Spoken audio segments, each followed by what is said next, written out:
The Word of God is alive and powerful, sharper than any two-edged sword, piercing even to the dividing asunder of the soul and spirit and of the joints and the marrow, and is a critic of the thoughts and intents of the heart. All Scripture is God-breathed and is profitable for doctrine, for reproof, for correction, for instruction in righteousness, that the man of God might be mature, thoroughly equipped unto all good works.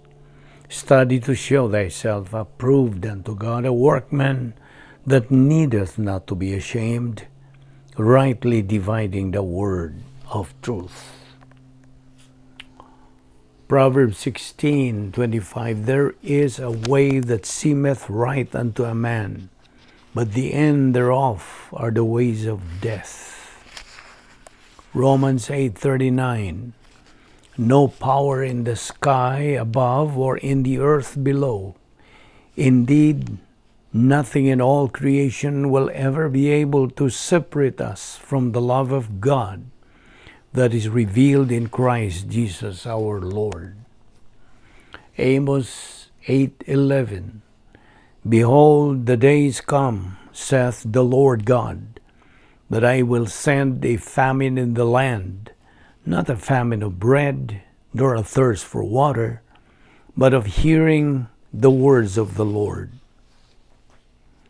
Ephesians 5:16, redeeming the time because the days are evil. Titus 3:5, Ephesians 2:8 and 9, not by good works are we saved, but by faith alone in Christ alone. Galatians 5:16, this I say then, walk in the Spirit, and ye shall not fulfill the lust of the flesh. Psalm 37:4, delight yourself also in the Lord, and he shall give you the desires of your heart. Psalm 37:5, commit thy way unto the Lord, trust also in him, and he shall bring it to pass. Verse 40, and the Lord shall help them, meaning the righteous, and deliver them. He shall deliver them from the wicked, and save them, because they trust in him. Before we start our Bible study nining adlaw, sama sa andan gikinahanglan ng atong pagsusi sa atong tagsatag sa kakalagkon. Anababa kita yung mga sala. Kay kining mga sala, kung dili nato sugid ngadto sa tubangan sa Dios nga Amahan, then kini mahimo lamang babag. It can only become a barrier. Makabalda kini sa ato pagtuon sa pulong sa Dios, busa karon atong susihon ang atong tagsatag sa kalag. Ginamit ang prinsipyo sa 1 John 1:9 nga nagaingon, if we confess our sins, God is faithful and just to forgive us our sins and to cleanse us from all unrighteousness. Alang kanimo nga wala pa'y kaluwasan, you are still an unbeliever, then ang imong buhaton dili ang pagsugid, kundi dili paggamit niya ng imong free will, kabubuton, aron makahimo ka sa labing menungdanong desisyon nga mahimo nimo sa tibuok mong kinabuhi. The best decision you can make, the decision to believe in Christ as your Lord and Savior. This will settle your eternal future by just believing in Christ. He who believes in the Son has life. He who does not believe in the Son does not have life, but the wrath of God abides on him. Busa, believe on the Lord Jesus Christ and thou shalt be saved. Busa, mag-ampot karon sa hilom. Let us pray.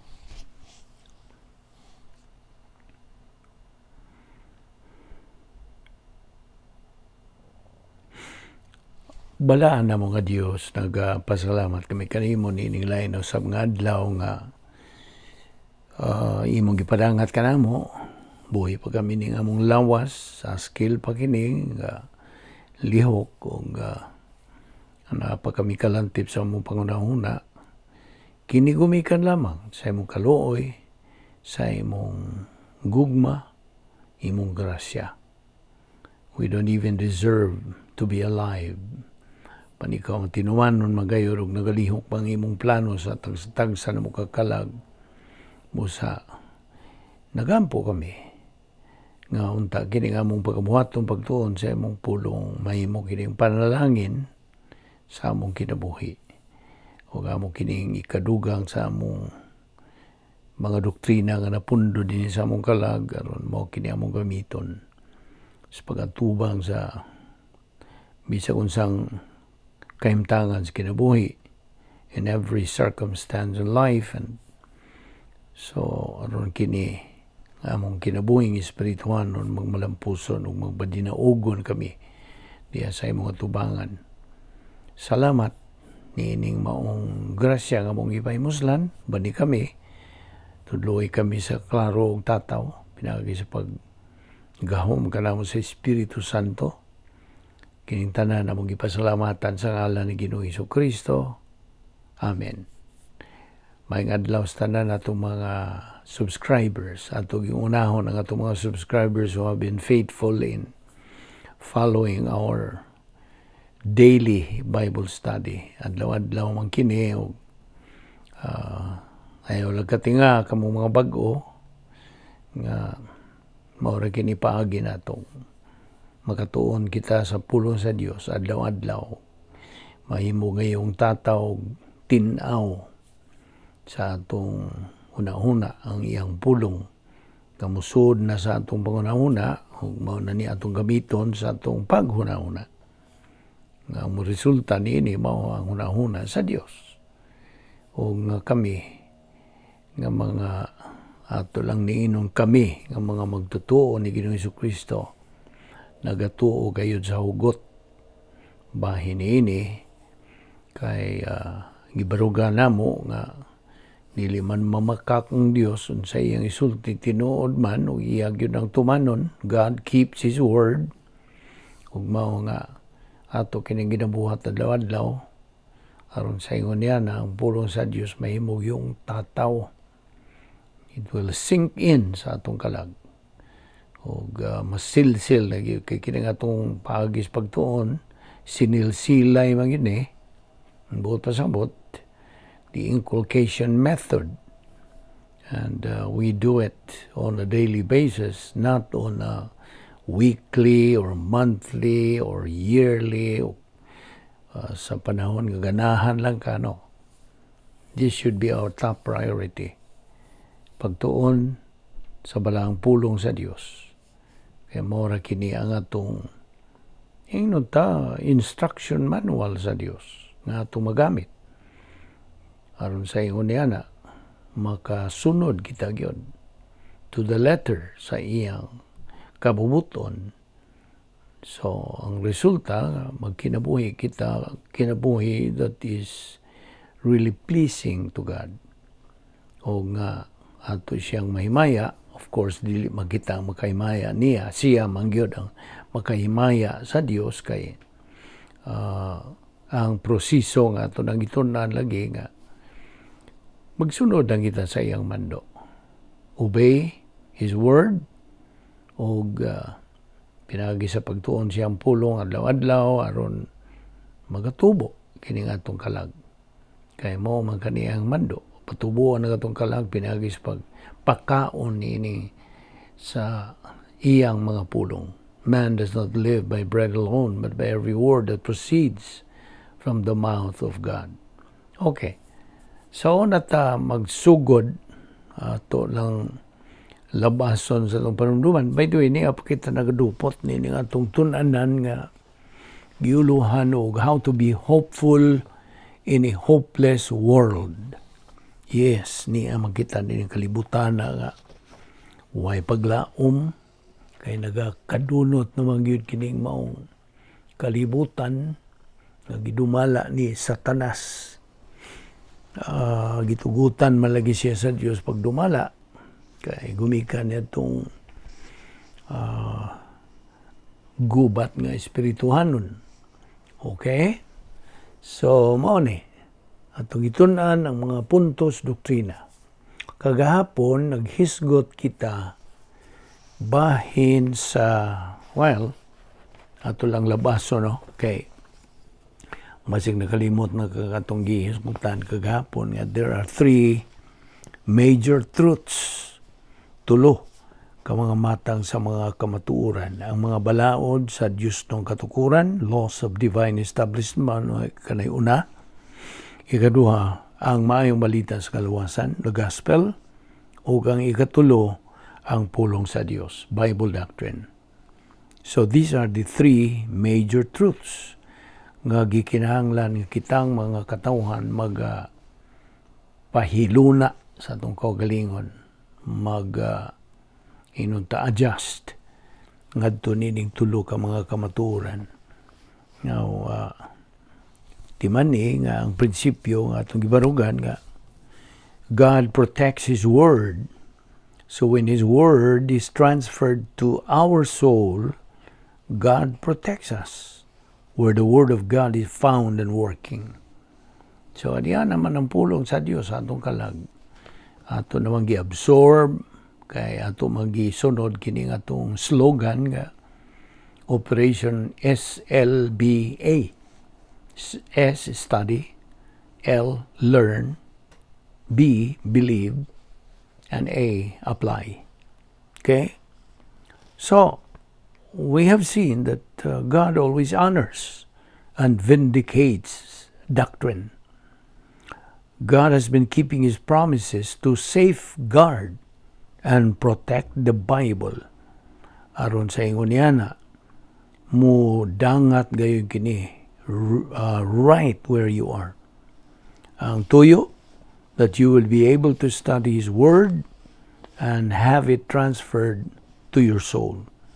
Atong isgutan usab katong mga prinsipyo diha sa Genesis Kapitulo 2, versikulo 9. The tree in the garden was planted by God to test man's volition. Mao tuyo nga gitanom kadtong maong kahoy dito sa harden sa Eden. God planted the tree to test man's volition. Pagsuway sa kabubuton sa tao, sunod pa siya sa Diyos o dili. Now, ang tao mitanom sa kahoy's krus, the tree of the cross, dito sa bungtod sa Golgotha, kadto pagpakita sa negatibo nga kabubuton sa tao. Ug ang kahoy, ang tanom dito sa harden sa Eden, mao katoy kahoy sa pag-ila sa maayo ug dawtan. It was the tree of the knowledge of good and evil. Ug ang kahoy sa cross, the tree of the cross, was repugnant to man. Ngilad. Okay? Ug ang kahoy dito sa harden sa Eden, was prohibited by God for man. Gidid-an ang tao. But si Satanas, may gamit may tanan niyang gahom aron sa pag-influensya sa tao. Pagdani sa tao, paglingla sa tao. Ang kahoy sa cross, ang Diyos may mando ngadto sa tao to eat the flesh of the Son of Man and drink His blood. Mao kadto.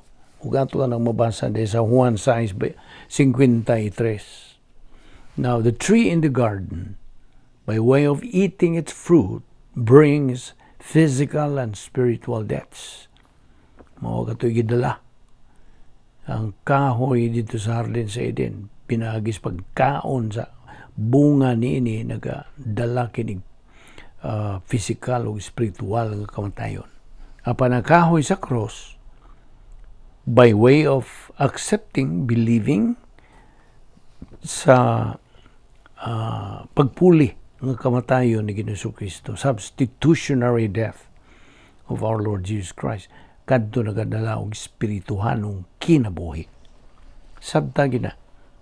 Now, mo to nga ang tao igihan gikan sa paraiso by means of his eating. Kay mikaon man siya gyud.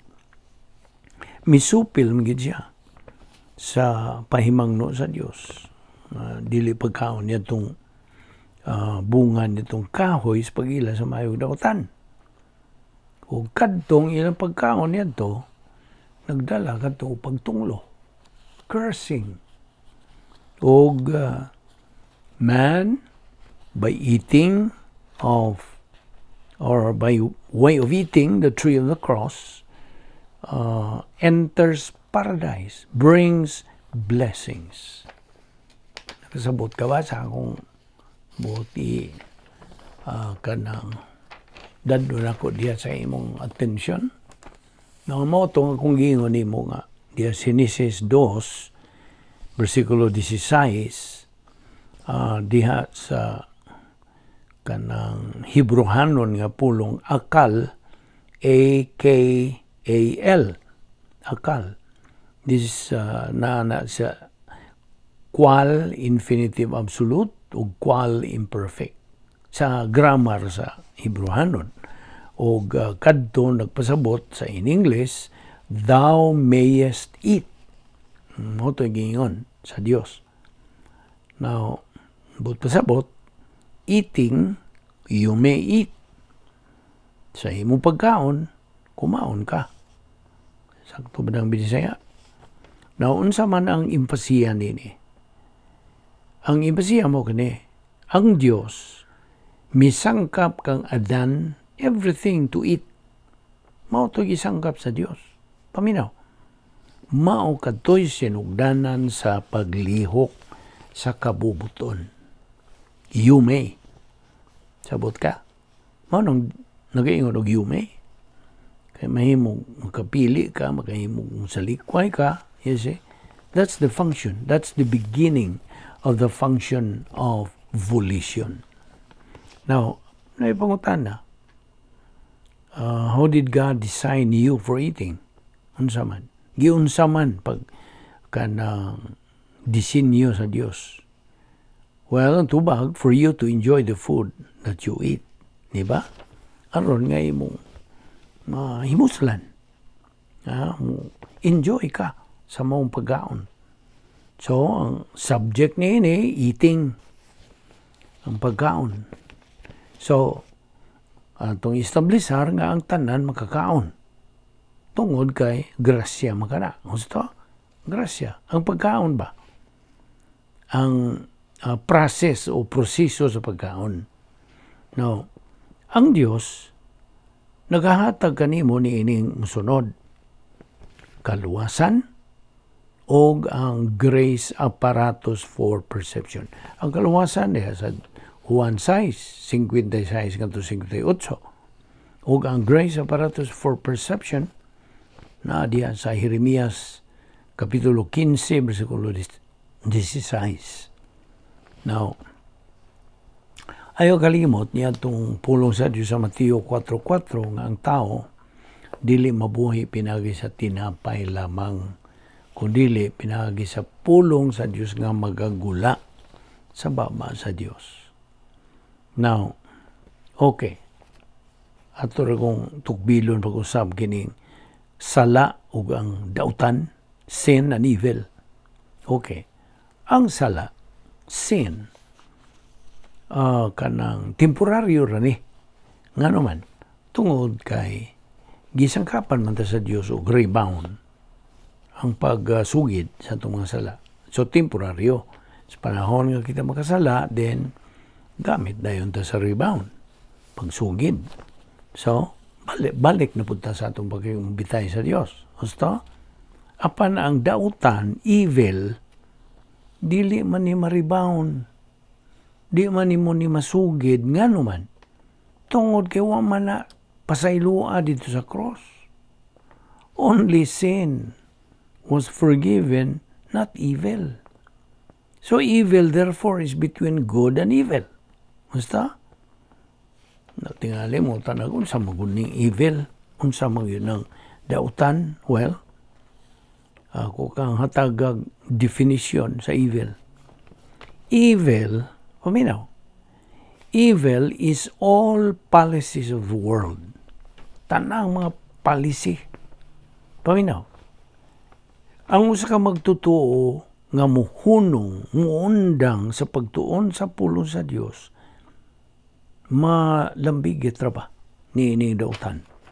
He is going to become involved in evil. So, unsa may makapatangtang yun ini? What can remove and cut off evil? Doctrine. Ang doktrina ra gyud. Doktrina, maghisgot nga tag doktrina kana ang pulong sa Dios. Kay narabay ubang mga mga igsoon na itong mga Kristohanon nga murag allergic ba? Murag ba mo musinta sila bahin og pulong nga doktrina kay maghisgot uy hala doktrina na ilang gisgutan. Murag mahadlok sila og kanang paminaw niya ng pulong nga doktrina. No, wa sila ka tugkan nga ang pulong doktrina, ang pulong sa Dios. You see? Doctrine, Bible doctrine. Now, okay, na prinsipyo. We are fond of giving principles din eh. When a believer does an act which is sin, sa dihang usa ka magtutuo, makabuhat o kanang iyang nabuhat ba nga sala. Although he does not know it is sin. Wa siya masayod, wa siya mahibaw, kadto di ay sala. Apan may gamit man siya siyang kabubuton sa pagbuhat niya to. Therefore, nakasala siya. Gusto? Ayaw nakalimti, ha? That sa dihang ang usa ka magtutuo, makabuhat, o sala, wa siya mahibaw nga kadto di ay sala, apan may gamit man lagi siya siyang kabubuton sa pagbuhat niya to, nakabuhat siyang sala. Nakasala siya. So, timanin na. Inumdong ka ba? Ang Diyos misaad ni Abraham usa ka anak nga laki. Unsa may gisulti sa Dios? Out of you, Abraham, will come a son. Out of your son will come a nation. And out of that nation will come a Savior. Ning tungha, kanang gawas ang atong manluluwas, yung Isu Kristo. God's one and only begotten Son, si Ginoo Isu Kristo, who will be born of a virgin. Birhin nga ipanganak siya. Now, of course, there's a Genesis 3:15-16, mao ka na ang prophesia, virgin birth prophecy ni Ginoo Isu Kristo. Genesis 3:15, mao kini ang una nga kaluwasan, mensahe sa kaluwasan. The first salvation message. Now, propesya nga sa mga Hudiyo, bahin ining virgin birth, mabasa nato na diya sa Isaias, Kapitulo 7, versikulo 14, o Isaiah 9:6. O ang pagkatuman niining maong propesiya atong mabasa diha sa Mateo kapitulo 1 bersikulo 19 hangtod 25. Now, review man pud niya pan just to remind ourselves that our Lord Jesus Christ was born of a virgin. Okay? Apan ang atong Ginoo Kristo, diha ba siya upat ka mga igsoong laki? He had 4 other brothers. Ug kini mabasa nato diha sa Mateo 13:55, Matthew 13:55. So, result of the virgin birth na diha sa Juan 1:14. Now, pangutana.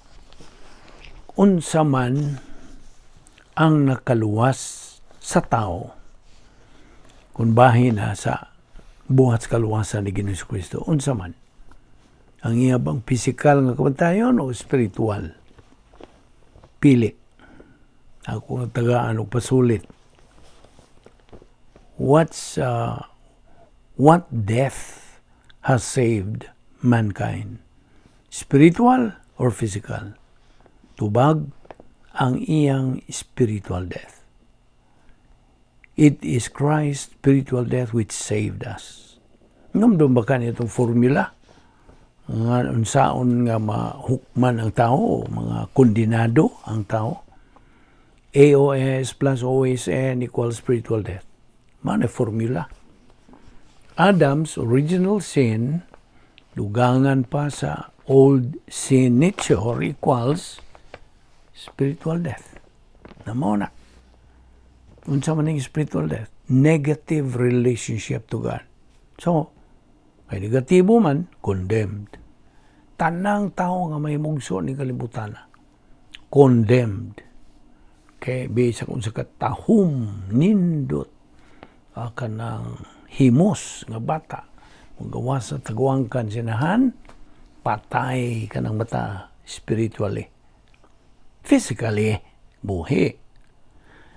Mo na karong panahon na makita ni mong labya. Pila na mga population sa libo kalibutan ba?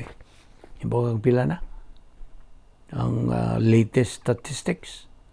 Wa man kita makakuha gid sa tukma gid na precise nga kanang population, world population, global population.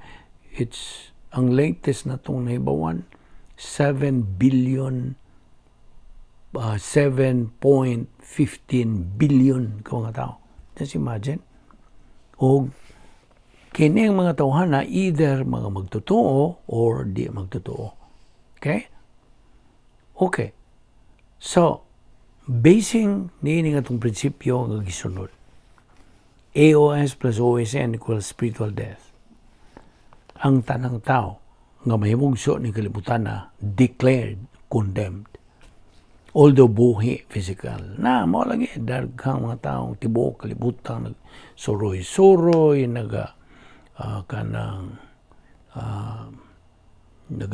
biyahe-biyahe, bisa ka sa hala, mga kalihukan, tanan. Buhi, physical, apan, sa tubangan sa Diyos, spiritually dead. Kung pasabot sa spiritual death, hingpit nga pagkahimulag sa Diyos. Sa tao, sa Diyos. No. Let me straighten that out. Hingpit nga pagkahimulag sa tao, gikan sa Diyos. Okay? Klaro na. So, ang tao, tanan nga mga katawhan nga may mugso ng kalibutan na, gideklarar nga buhi physical, apan patay spiritual. So, okay. Ang tanan nga mga spiritually dead nga mga tao who are unbelievers. Atong mabasa ka na dis Mateo 8:22. Kanto laging giingong Ginoong Kristo ngadto sa usa siyang mga tinunan nga buot niya nga musunod unta ni Ginoong Kristo sa iyang misyon pag sangyaw apan nananghid siya ni Ginoong Kristo kanang agalon dili sa ko kakuyog kay maglubong ko sa akong amahan. So mo na gisulti ni Ginoong Kristo ngadto kaniya, let the dead bury their own dead. Pasagdi ang mga patay nga magalubong sa ilang kaugalingong mga patay. Ang buot day pasabot niya itong Ginoong Kristo nga ang amahan niya itong usa siyang mga tinunan patay spiritually. Di man magtotoo. Sa mga itong Ginoong Kristo nga pasagdi ang mga patay nga mulubong sa ilang mga patay. Na. So na, spiritually dead people are unbelievers. Or unbelievers are spiritually dead people. Now, mo to'y gisulti ni Ginoong Kristo ngadto ni Judas Iscariote usas mga tinunan ni Ginoong Kristo. Ang mibudhi ba ni Ginoong Kristo nga, Judas, maayo pa lang unta-uwa na kamataw. Better for you never to have been born Naibaw ka? Maupod ni isulti sa Dios mismo. Ngadtos tanang mga dili magtotoo. Better for you never to have been born. May palang untagwan na lang mo mga tao. Now, ibaw ka? Ang pulong sa Dios puno kini sa mga pahimangno. Roma 6:23, ang suhol sa sala mao ang kamatayon, spiritual death. Og diha usab sa Roma 5:12, spiritual death. See? Now, kining spiritual death, by the way, Revelation 20:12-15, 12-15, naghisgot ka na og second death, ikaduhang kamatayon, which is only for unbelievers, alang lamang sa mga dili magtotoo. O ito nga, balik ragod ta nito na hiaguman sa itong unang mga ginikanan dito sa Genesis 3, versikulo 7. Naghisgot ra diha og mata, eyes of the soul. Now, si Adan o si Iba, mao na niilangan. Originally, dili man na sila Adan o Iba, Ish o Isha. Mao to original nga nila. So, wala sila malaglag. Sa diha nga nalaglag na sila, wala. Nausob na ilangan, si Adan na o si Iba. So, si Adan o si Iba, sa dihang nalaglag sila, when they fell, they resorted now to, gitawag kong Operation Fig Leaves. Fig leaves. Kining fig leaves, mao na ni function sa human good. Si kay kining human good lagi tawahan ng mga maayong binuhatan always results to legalism. Legalism is evil. Dautan. So mo na nga miingon na sila nga human na sila nalaglag, okay, let us make clothes. Na mo na nang ilang gitapis nila katong ilang fig leaves. Now, this is where the saying, love one another, came from. Mo'y sinugdanan yun niya na. Let us make clothes. Let us make love one another. Ang buot pasabot niya na, nga buot silang mo adjust nga to sa Dios o sa nga to sa katilingban, sa mga katawhan. Adjustment was needed nila ni Adan ug ni Iba. So mo to ilang sulti nga let us make clothes. Adjustment to society, to people, etc. Even compromising doctrine. Pagkompromiso na. Now, kining legalism always makes wrong to be right. Na mo na kanang paghatag o tithing o pagbautismo, pinagis tubig, etc. Now, legalism na. Now, the issue in the garden was not their being naked, dili, but their volition. Naibaw naman ang volition, ang atong kabubuton, doon ay duha ka bahin, negatibo o positibo.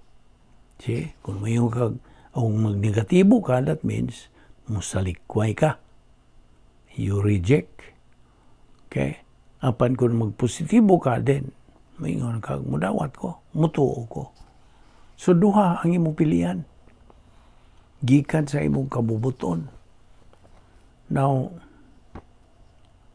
sa may mga ehemplo, mga religious legalisms, sa may mga procedures, well, sagad ni kaluwasan pinagis pag-isa sa mga kamot, come to the front, by church membership, feeling sorry for sins, following the golden rule, o guman pa.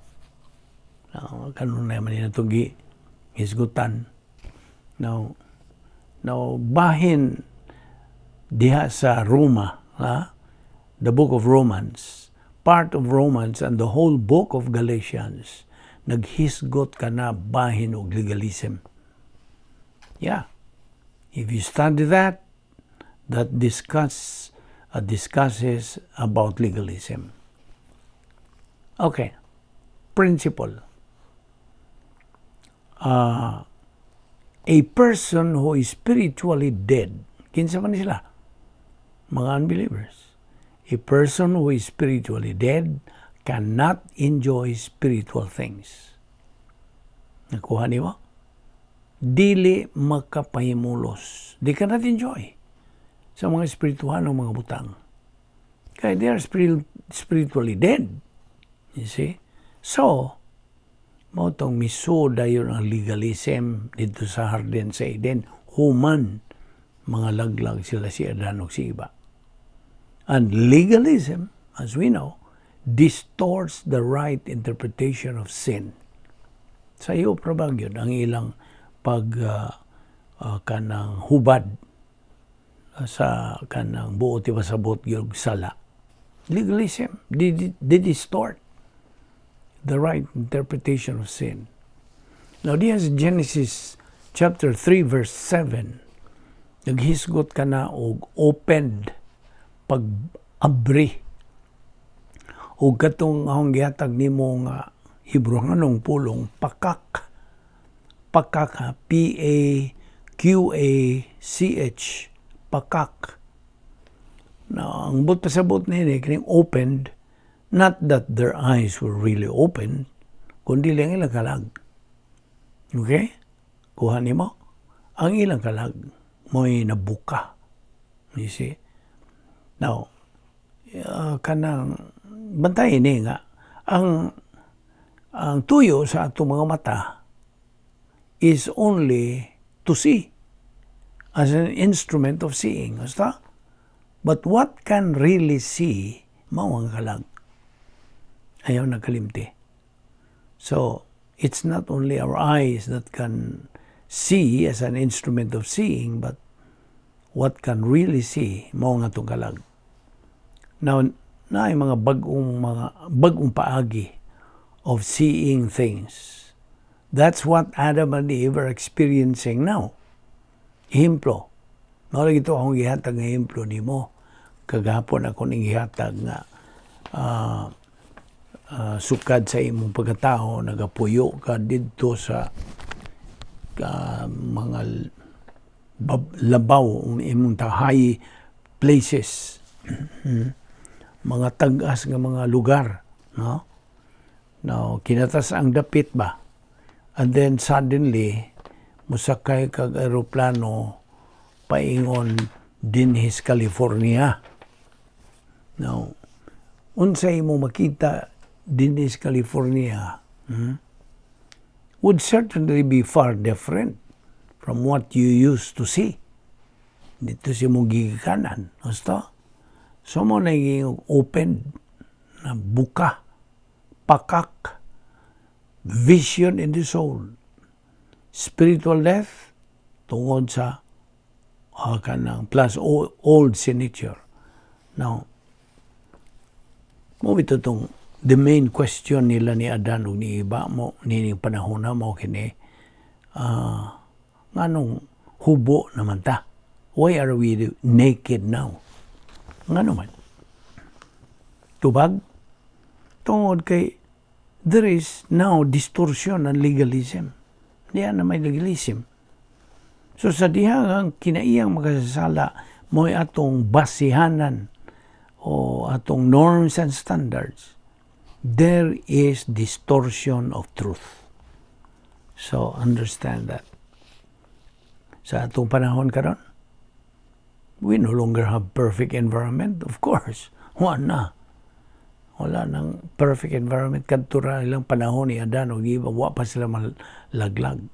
You see? So, the only environment nga gibilin sa Dios, pinaagi kang Ginoong Kristo sa iyang buhat sa kaluwasan. The only environment that is left today mao ang operational divine dynasty. In fact, kining environment is perfect. Na tingali mo sinta na bugag, ha? Nabagoy perfect environment ron. Nana pa. Ako kang tudluan, gikan sa kamatuoran. God has left through our Lord Jesus Christ death on the cross. Sa pag-ingon niyang tetelestai na humana, unsay na human iyang misyon. Dungan niya to iyang gibilin kining atong gitawag og Operation Divine Danosphere, a perfect environment, puy-anan sa mga magtotoo. Nato. Na nimo mutuo ka ba niya na o di? Na kay kabubuton, apan kini, gikan sa pulong sa Dios, na iyang gibilin ni Ginoong Kristo, dungad sa iyang kanang buhi sa iyang espiritu, paingon niya sa iyang amahan nga, amahan ko, in manus tuas, commendo spiritu meum. Into the hands I commend my spirit. Dungan niya ito, gibilin niyang divine danosphere. Ang ihang divine danosphere, ang sa tawag, prototype. Sa iyong panahon, sa di na pa siya sa unang pag-ani, first advent. Moto iyang gipuyan, moto siyang nahimong mananaog. He was victorious sa iyang misyon. Og tungod kay siya nagapuyo diantong perfect environment gihapon nga prototype divine danosphere. Karon dili na prototype ang atong gipahimuslan nga divine danosphere, kundi dili operational. Mao na ningan. So this is the only perfect environment. Nanaapo na lagi nimo mupuyo ba ka diha o dili. Og it is a mental attitude. Akong balikon, ang Kristowanong paagis pagkinabuhi, usa ka matang sa panguna-una. The Christian way of life is a mental attitude life. Mo ning atong panguna-una gyud mo issue. Kay mao man kini ang tumong sa pulong sa Dios. Sudlan kini sa pulong sa Dios, then unsay atong una-unaon, una-una sa Dios. Kasabot ka. So mao na nga akong balikon. Aron di na gyud ni makalimtan. The only environment that is left today is the operational divine danosphere for us believers. Ining panahon sa simbahan. Katuigan sa simbahan kini karon, church age. So this is the perfect environment. Anna nimo masinati ang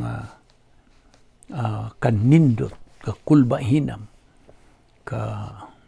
kanang fantastic and fabulous life here on earth. Kay iya magiging sa Dios. This is the power sphere. Ano gitawag dynasphere? Duha ka combination kini sa Griyong pulong, dunamis ug sphere. It is a place of power. Dili ni tawhanong power kundi dili iha sa Dios. So, kay naman diha ang description gud niya na mao man ang protocol plan of God, the Christian way of life, God's power system, o unsa pa. Kadaghan niya ng mga definition na mao na itong puy-anan. Samtang niya taning kalibutan na. Ingon nga mga magtotoo. Aron kita maka-function, ingon nga true salt of the earth and the true reflector of Christ's light. So, mao na nga. Adam and Eve's reaction after they sinned was legalism. Relihiyon. Diyan na. Tukod na dahil sa relihiyon. Kinsa mag-iumaha sa relihiyon, ha? Mungutan ako nimo. Who is the father of religion? Tubag? Kinsa man? Si Satanas. Satan is. Now, naibaw naman ka nga ang Christianity is not a religion. Just as religion is not Christianity, pareho na sila tubig ug lana, di mo masagol. Sabot ka? Now, mao na nga. Ato ni padayon ugma. Kay di apay daghan kayo tag pagkahisgutan. Magampo ta. Amahan na mong langit nun. Nagapasalamat kami kanimo sa imong grasya. Nga mong ipahimuslan. Salamat sa among nakatunan nga mga kamaturan ug inaot nga kini mahimo gayud nga kalig-una namo sa among pagkinabuhing Kristohanon. Aron kami magmadinaugon o kami magakinabuhi pleasing to you. Ug unsaon na mo pagkinabuhi? To be hopeful in a hopeless world. Saan na mo pagkinabuhi nga magbaton gihapon kami sa paglaom. Taliwala nining kalibutan nga way paglaom. Bani kami ugma sa among pagpadayon sa pagtuon sa among kamatuoran. Salamat ng among Bible study through the YouTube sa Balbido Evangelistic Ministry. Kining tanan among ipasalamatan sa ngalan ni Ginoong Hesukristo. Amen.